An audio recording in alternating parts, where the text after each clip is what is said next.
Hello बच्चों, all good. तो बेटा आज हम लोग पढ़ने जा रहे हैं heating effects of electric current. ठीक है बच्चों, तो हमारे कवर हो गए। ठीक है, तो लास्ट क्लास में हम लोगों ने जो है पावर वाला टॉपिक जो था हमारा, पावर ऑफ सर्किट्स वगैरह ये सब चीजें पढ़ी थी हमने, राइट। पावर ऑफ अप्लायंसेस वगैरह ये सब चीजें हम लोग पढ़ चुके हैं। ओके, तो बेटे ये सब चीजें पढ़ लेना, राइट। और ये सब पढ़ोगे तो क्वेश्चंस भी आराम से हो जाएंगे, ठीक है ना।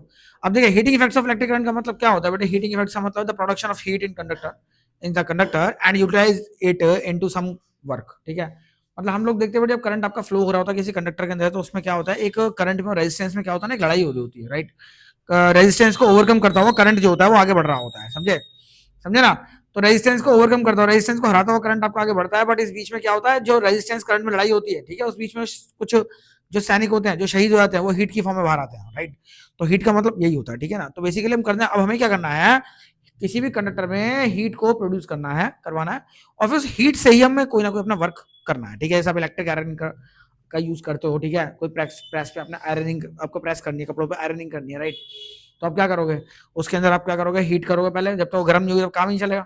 गीजर हो गया तुम्हारा, इलेक्ट्रिक हीटर हो गया, जब तक गर्म नहीं होगा तब तक काम ही चलेगा, राइट। तो हम जो है हीट को ही हम क्या करते हैं, बेसिकली हम क्या करते हैं, हीट एनर्जी को ही हम वर्क में कन्वर्ट करते हैं, समझे। तो पहले क्या होता है, इलेक्ट्रिसिटी जो होती है, बस बेसिकली होता तो हमारा वही, हम पास तो हम करंट ही करते हैं ना, किसी कंडक्टर में से, किसी भी कंडक्टर में से हम लोग जो पास करते हैं वो करंट ही तो करते हैं। तो करंट का मतलब इलेक्ट्रिकल एनर्जी हम उसमें सप्लाई करते हैं, ठीक है। तो इलेक्ट्रिकल एनर्जी जो होती है वही हमारा क्या होता है, हीट एनर्जी में कन्वर्ट होती है, समझे ना। तो बेसिकली हीट जो होती है वो क्या होती है, हमारी कन्वर्टेड फॉर्म होती है किसकी, इलेक्ट्रिकल एनर्जी की, राइट। कन्वर्टेड फॉर्म होती है, तो होता तो वही एनर्जी है। तो बटे, तो हीट जो है, heat is equal to energy. Heat is equal to what, energy. क्या होती है, एनर्जी होती है। तो इसका जो एसआई यूनिट होता है, वो जो एनर्जी का होता है ना बेटे, वही इसका हीट का होता है। क्या होता है हमारा, हीट को बेटा हम एच से डिनोट करते हैं, ठीक है। वो हमारा एनर्जी की यूनिट तुम्हारी जूल होती है, तो हीट की वैसे यूनिट क्या होती है हमारी, जूल ही होती है बच्चों, राइट। अब जरा ध्यान देंगे सारे बच्चे। अब एनर्जी जैसे हमारा होता है ना बेटे, पावर इनटू टाइम, हमने अभी लास्ट लेक्चर में इसको पढ़ा था, ठीक है ना। अगर नहीं पता तो बेटे उसे देख लेना, ठीक है, राइट। तो बेटा एनर्जी जैसे हमारा पावर इनटू टाइम होता है, सिमिलरली हीट भी हमारा क्या होता है बेटे, पावर इनटू टाइम, हमारा सेम फॉर्मूला हमारा हीट का बन जाता है, राइट। ठीक है, where H stands for what, heat. H is what, heat. Okay, तो पावर के जितने भी फॉर्मूले तुम्हारे होते हैं ना बच्चों, उसको हम लोग क्या करते हैं, मल्टीप्लाई करते हैं टाइम से, ठीक है। तो पावर का फॉर्मूला जो था हमारा, उसे टाइम से मल्टीप्लाई कर देते, ठीक है।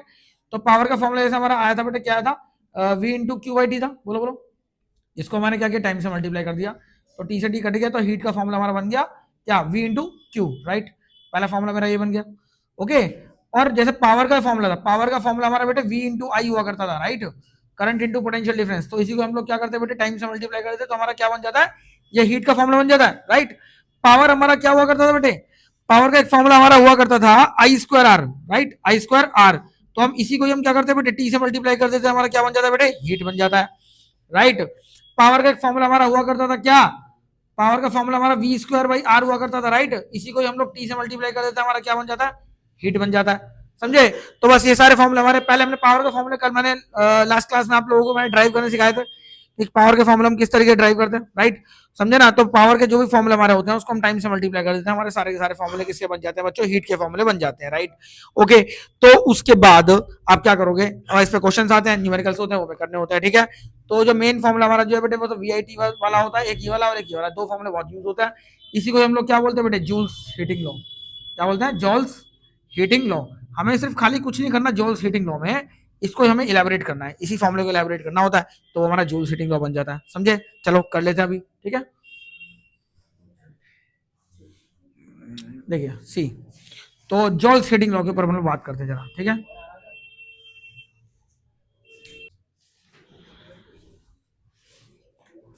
देखो बेटे, हम लोग पढ़ते हैं बेटे जूल्स हीटिंग लॉ, ठीक है, सी। तो जॉल्स हीटिंग लॉ हमारा क्या होता है बेटे, जरा ध्यान दो। इसका मतलब वही है कि जो कोई किसी भी कंडक्टर में जो हीट आपकी प्रोड्यूस होगी वो किस किस फैक्टर पर डिपेंड करती है, ठीक है। इसका मतलब हमें बस यही जानना है, ठीक है।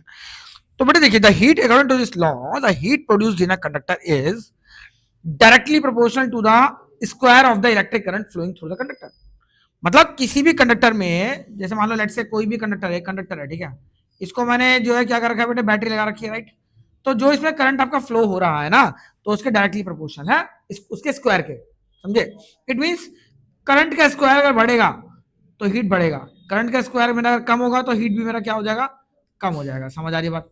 ठीक है, मतलब करंट जितना ज्यादा फ्लो होगा किसी कंडक्टर में से, उसमें हीटिंग इफेक्ट भी उतना ही ज्यादा आएगा, ठीक है बच्चों, राइट। और जिसमें से करंट तुम्हारा जितना कम आएगा उसका हीटिंग इफेक्ट भी उतना ही कम होगा, ठीक है बच्चों, राइट। तो this is what Joule's heating law, समझाए। ओके, उसके बाद हमारा क्या है, second thing is what directly proportional to the resistance, R stands for resistance, ठीक है ना, इसको प्रॉपर लाइन में लिखना, एकदम वर्ड्स में लिख के आना, ठीक है अच्छे से।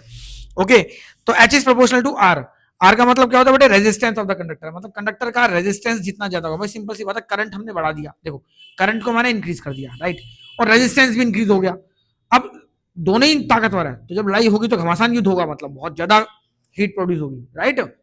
ओके, तो बहुत ज्यादा हीट प्रोड्यूस आपकी होगी, तो रेजिस्टेंस जितना ज्यादा होगा, कहना मतलब ये है कंडक्टर भी में हीट भी उतनी ही ज्यादा आएगी, और रेजिस्टेंस जितना छोटा होगा कम होगा, उतनी ही हीट भी तुम्हारी कम प्रोड्यूस होगी, समझे, इसका मतलब तुम्हारा ये होता है, ठीक है। And directly proportional to time at which current is flowing through the conductor, ठीक है, टाइम के भी डायरेक्टली प्रोपोर्शनल होता है बेटे, मतलब जितनी देर तक करंट आपका फ्लो होता रहेगा उतना ही ज्यादा वो गर्म होगा, भाई एक सिंपल सी बात है, एक बल्ब है तुम्हारा, वो अगर लेट से एक बल्ब आपका 1 मिनट चल रहा है, एक बल्ब आपका 1 घंटे चल रहा है, तो गर्म कौन सा वाला होगा, जो 1 घंटे चल रहा है वही वाला गर्म होगा ना, क्योंकि उसमें ज्यादा टाइम तक करंट फ्लो हुआ, राइट। तो जितना ज्यादा देर तक करंट आपका फ्लो होगा उतना ही ज्यादा हीटिंग इफेक्ट आएगा, टाइम बढ़ेगा तो हीटिंग इफेक्ट बढ़ेगा, टाइम कम होगा तो हीटिंग इफेक्ट भी हमारा क्या होगा बेटे, कम हो जाएगा, ठीक है। तो फर्स्ट सेकंड एंड थर्ड को हम लोग मिक्स कर देते हैं, इनको मल्टीप्लाई करते हैं, H is proportional to I square R into T होता है बेटे, ठीक है। प्रोपोर्शनलिटी के साइन को हटाने के लिए हम लोग क्या के कांस्टेंट से मल्टीप्लाई कर देते हैं, ठीक है, तो k times I square R into T तुम्हारा ये हो जाता है, समझ में आई बात, राइट। अब उसके बाद तुम्हारा क्या होता है बेटे, के की वैल्यू हम लोग 1 पुट कर देते हैं, तो H equal to I square R into T, तो अल्टीमेटली हम देखा जाए तो क्या किया है, बस इसी फॉर्मूले को बस खाली किसी तरीके से खोल करके हमने इलेबोरेट किया है, एंड देन इसी को मिक्स करके हमने लिख दिया है, तो ये हमारा क्या होता है, जूल्स हीटिंग लॉ होता है, ठीक है बच्चों। इसके ऊपर क्वेश्चन बनता है, तुम्हें आई स्क्वायर आर इंटू टी में वैल्यूज पुट करके कुछ भी चीज तुमसे पूछ लेंगे, 4 चीजें इसके अंदर है आपकी, आई आर टी और एच, 4 में से 3 चीजें गिवन रहेंगी, एक चीज आपसे पूछेंगे, फॉर्मूले में आप वैल्यू पुट करोगे और आंसर आपका आ जाएगा, ठीक है। ऐसा यूनिट क्या रहता है इसका, जूल रहता है, ठीक है बच्चों। तो जैसे कि आप देखते हो, थोड़ा सा इसका एप्लीकेशन दे, थोड़ा फील आएगा, ठीक है ना, वो चीज देखते हैं हम जरा। तो जैसे आप देखते हो कोई जो पानी गर्म करने वाली रॉड होती है, ठीक है ना, उसको इस तरीके से कर देते हैं, ऐसे होती है हीटिंग, हीटिंग इफेक्ट, हीटर जो होता है ना उसकी वायर कुछ ऐसी होती है, राइट। तो ऐसा क्यों किया जाता है बच्चों, ये रेजिस्टेंस को इंक्रीज करने के लिए होता है, समझे ना, हम लोग क्या करते हैं उसकी शेप को इस तरीके से करते हैं ताकि करंट को फ्लो होने में दिक्कत हो, रेजिस्टेंस बढ़ा देते हैं इनके अंदर, ठीक है। अब प्रेस हो गया तुम्हारा, गीजर हो गया, ये तुम्हारे जो है तुम्हारे ये आपके हाई पावर रेटिंग डिवाइसेस तुम्हारे होते हैं, इनको जो है इनको करंट ज्यादा चाहिए होता है चलने के लिए, समझे ना, बड़े सॉकेट्स जो होते हैं उसमें लगाए जाते हैं, ठीक है। तो इसका मतलब क्या है, हम करंट भी इसमें ज्यादा डाल रहे होते हैं, और रेजिस्टेंस भी इसकी वजह से ज्यादा होता है, देख रहे हो, ये इसका एरिया करंट को फ्लो होने में और दिक्कत हो और दिक्कत हो और दिक्कत हो, इस तरीके से क्या होता है, ये होता है प्रेस जो होता है, प्रेस जो होती है उसका सोल जो होता है ना, उसमें आप देखोगे तो इस तरीके से रेजिस्टेंस निकलता है, कभी तोड़ के देखना उसको, ऐसा होता है, ठीक है ना। वो क्यों होता है बेटे, ताकि एरिया को वो क्या करते हैं, वो घुमा देते हैं, इसको एरिया कम कर देते हैं इसका, समझे। और एरिया के साथ रेजिस्टेंस का इनवर्स रिलेशन होता है, समझ आ रही बात। तो उससे क्या होता है कि थोड़ा हीटिंग इफेक्ट जो होता है ना, वो क्या होता है, ज्यादा हो जाता है तुम्हारा, क्योंकि करंट को फ्लो होने में दिक्कत होती है, रेजिस्टेंस ज्यादा होता है, हम करंट भी इसमें लेकिन ज्यादा ही फ्लो कर देते हैं, तो उससे क्या होता है, करंट को हमने इंक्रीज कर दिया, रेजिस्टेंस को भी हमने इंक्रीज कर दिया, तो उससे क्या होगा, हीटिंग इफेक्ट हमारा और भी ज्यादा आएगा, ठीक है। इसलिए इस टाइप की वायर जो हमारी होती है वो जल्दी गर्म हो जाती है, समझ आई बात, ठीक है बेटे। ऐसे क्वेश्चंस, इसके ऊपर क्वेश्चंस तुम्हारे जो बन रहे होते हैं, अब एक दो क्वेश्चन हम इस पे करते हैं, थोड़ी क्लैरिटी आपको और आ जाएगी, ठीक है बच्चों, ओके।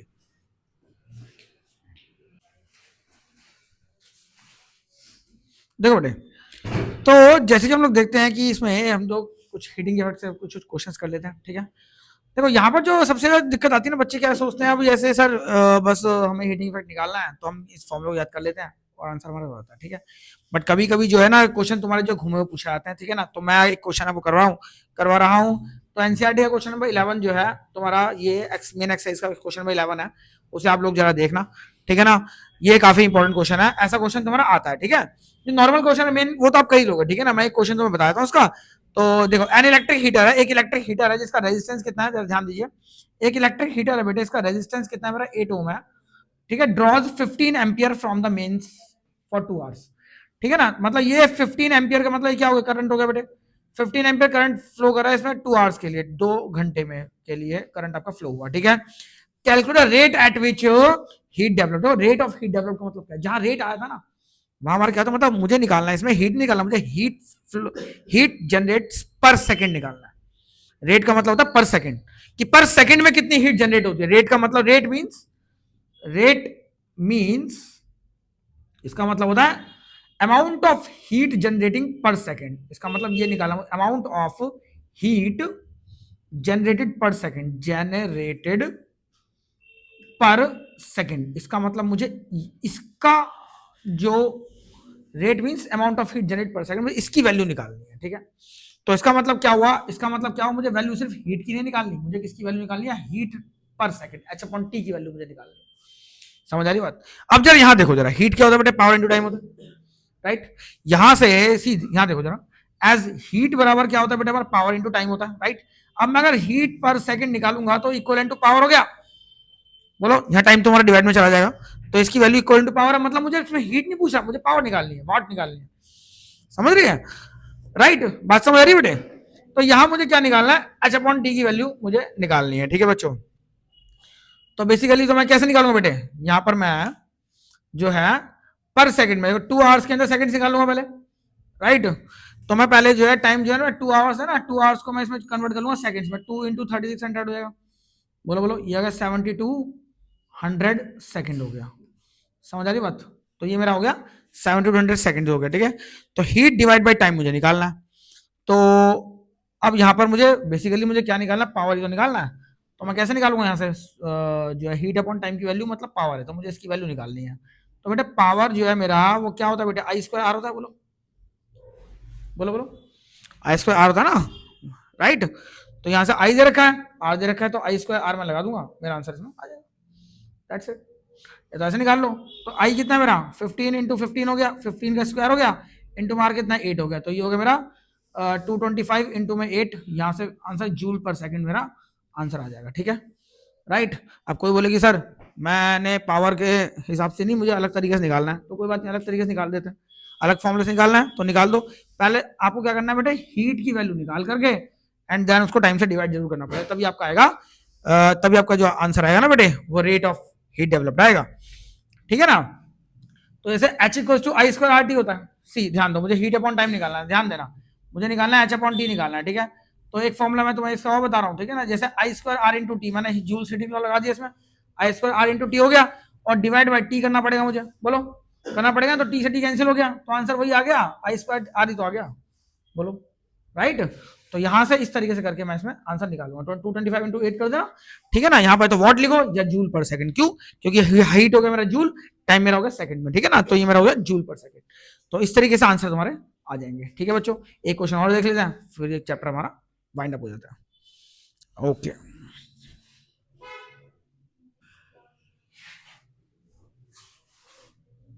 तो बेटे नेक्स्ट क्वेश्चन है हमारा 11.1 क्वेश्चन, देखो जरा एग्जांपल नंबर 11.1 क्वेश्चन है तुम्हारा एनसीईआरटी का, देखो एनसीईआरटी खोलो जरा, उसके 11.1 नंबर 11.11, ठीक है ना, 11.11 जो एग्जांपल इसको देखो जरा, इसमें क्या है बेटे, देखो 100 joule of heat is produce पर सेकंड, इसका मतलब क्या है, देखो ऐसा क्वेश्चन जो आता है ना उसमें इंसान जो है थोड़ा बच्चा कंफ्यूज होता है कि कैसे होगा, देखो मैं बताता हूँ, कोई बात नहीं हो जाएगा। ठीक है, सी तो 100 जूल जो है हीट प्रोड्यूस हो रही है पर सेकंड, मतलब 1 सेकंड में, पर सेकंड मींस 1 सेकंड, यहाँ 1 सेकंड टाइम तुम्हें गिवन नहीं है, तुम्हें लैंग्वेज में रखा है पर सेकंड में जो हीट प्रोड्यूस हो रही है वो 100 जूल प्रोड्यूस हो रही है। इसका मतलब क्या है, मेरी क्वेश्चन में गिवन है 1 सेकंड में मेरी 100 जूल जो हीट है प्रोड्यूस हो रही है इन ए 4 ओम रेजिस्टर, मतलब जो रेजिस्टर है मेरा कितने ओम का बेटा, 4 ओम का है। आपको निकालना find the potential difference of a resistor, तो कैसे निकाले, कौन सा फॉर्मूला यूज करोगे बताओ जरा, सी यहाँ देखो, तो बेटे लास्ट वाले फॉर्मूले से हो जाएगा, यहाँ देखो एनसीईआरटी मत जाना, फंस जाओगे वरना, ठीक है ना, उन्होंने अलग तरीके से कर रखा है। ओके, यहाँ देखो जरा, इस वाले फॉर्मूले से पुट करोगे तो हो जाएगा आंसर, वी गिवन है मुझे, यस गिवन है, नहीं निकालना मुझे, राइट, एच गिवन है मुझे, है ना, आर भी गिवन है और टी भी गिवन है, तो यहाँ से हमें 3 वैल्यू दे रखी है, एक निकालनी है, तो निकाल दो। कैसे करूंगा मैं इसे, एच इक्वल टू क्या होगा बेटा, वी स्क्वायर अपॉन में आर इंटू में टी, राइट, एच इज 100, बोलो बोलो, वी मुझे निकालना है, and R is what 4 into time कितना 1 हो गया, राइट। ठीक है, चले आगे, अब देखो इसको मल्टीप्लाई करो तो 400 will be equal to V square, right, तो वी क्या हो जाएगा बेटे, रूट ऑफ 400, बोलो बोलो, इक्वल टू वी, तो वी मेरा कितना होगा बेटे 20 वोल्ट, ये मेरा आंसर इसमें आ गया। ठीक है, एनसीईआरटी में 2-3 स्टेप में कर रखा है, अलग अलग फॉर्मूला लगा रखा है, कोई जरूरत नहीं निकालने की, ठीक है ना, सिंपल आपने करना क्या है, बस वही फॉर्मूला देखो जिसमें आपका आंसर आएगा। ठीक है, तो आई स्क्वायर आर टी से आता है या वी आई टी से आता है या V square by R to T से आता है, ठीक है ना, इस तरह के फॉर्मूले आपके आएंगे। तो उसके बाद जो 11.11 एग्जाम्पल है, उसके बाद के इंटेक्स के 2-3 क्वेश्चन है उसे करके देखो, अगर हो जाते हैं तो ठीक है, कमेंट बॉक्स में बताना मुझे कि यस सर हो गए, अगर नहीं होते तो मुझे बताना, मैं करवाऊंगा, ठीक है बच्चों। और कहाँ से वीडियो मेरी देख रहे हो बेटे बताना जरूर, लाइक शेयर सब्सक्राइब देना करना बिल्कुल नहीं भूलना, ओके। पढ़ते रहिए, all the very best, thank you.